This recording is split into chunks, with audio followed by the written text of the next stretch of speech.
The 201st inaugural lecture of the University of Nigeria, Nsukka, was delivered by an erudite professor of cardiovascular physiology and serving deputy vice chancellor of the university, Professor Daniel Chukwu Nwachukwu.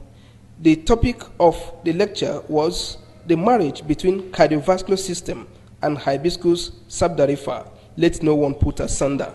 The lecture brought to fore the medicinal values of hibiscus sabdarifa, popularly referred to as Zobbo, in the management and treatment of heart-related ailments like hypertension, stroke, and other high-risk health challenges.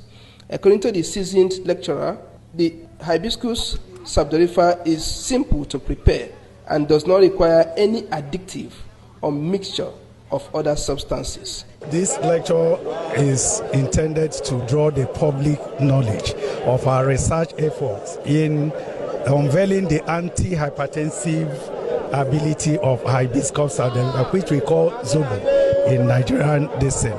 Unfortunately, what we used for our studies was the same concentration as the locally produced Zobbo, and we found out that it exerted significant antihypertensive effect, in some cases even higher than the normal standard antihypertensive drug that we use.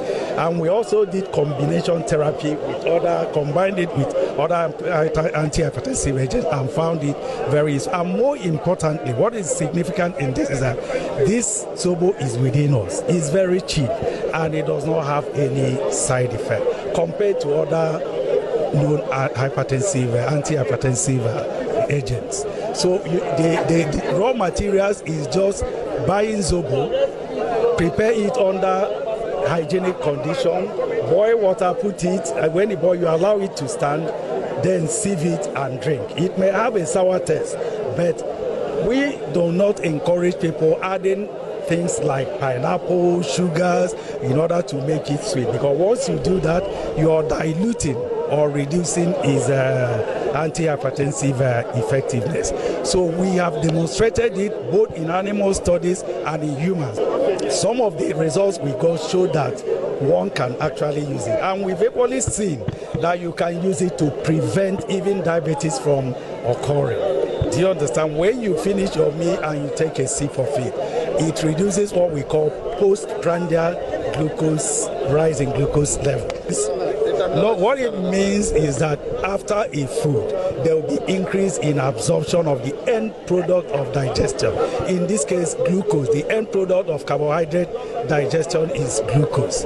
So it will increase its absorption, definitely. That's why when you finish eating, you see heat all over because of rise in metabolic activities.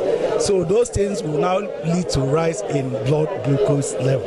But if you take a sip of hibiscus or Zobbo, it will reduce that blood glucose level. Thereby your chances of being hypertensive will be reduced. I said the lecture, as far as I'm concerned, is two-dimensional.